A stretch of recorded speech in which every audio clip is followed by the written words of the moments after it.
আমেৰিকাৰ আৱিষ্কাৰ কৰিছিল মুছলমানসকলে।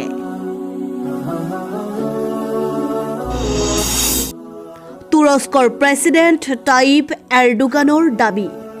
হয়, তুৰস্কৰ প্ৰেছিডেণ্ট তাইপ এৰডোগানৰ দাবী মুছলমানসকলে আমেৰিকাৰ আৱিষ্কাৰ কৰিছিল, কলম্বাছে নহয়।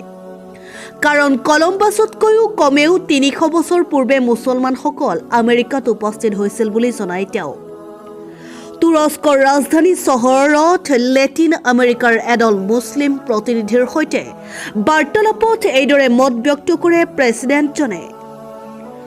কলম্বাছৰ এখন ডায়েৰীৰ উদ্ধৃতি দি এৰডোগানৰ মন্তব্য, ইছলামৰ সৈতে লেটিন আমেৰিকাৰ পৰিচয় ঘটিছে ১২ শতাব্দীত।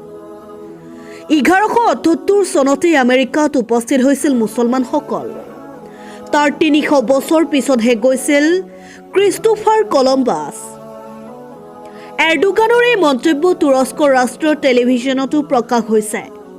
তুৰ্কীৰ প্ৰেছিডেণ্টৰ মতে ১১৭৮ চনৰ পৰাই মুছলিম নাবিকসকল আমেৰিকাত উপস্থিত হ'বলৈ ধৰে। কলম্বাছে নিজে কিউবা উপকূলৰ এটি পাহাৰৰ টিলাত মছজিদৰ উপস্থিতি দেখা পোৱা বুলি ডায়েৰীত লিখি থৈ গৈছে।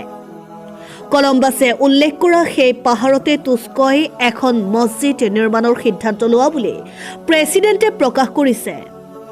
তেওঁ কয়, প্ৰস্তাৱিত মছজিদক লৈ কিউবা চৰকাৰৰ সৈতে আলোচনা কৰিম আৰু এখন আটকধুনীয়া মছজিদ নিৰ্মাণৰ চেষ্টা কৰিম।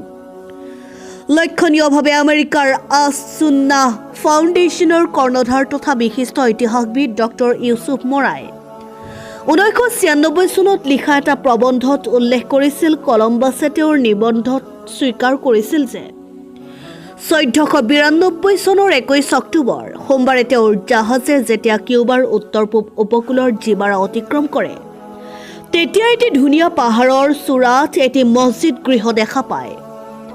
অৱশ্যে প্ৰচলিত ইতিহাস মতে সেই বছৰতে ভাৰতলৈ অহাৰ নতুন সমুদ্ৰ পথ আৱিষ্কাৰৰ চেষ্টাত কলম্বাছে ভুলবশতঃ আমেৰিকাত উপস্থিত হয়।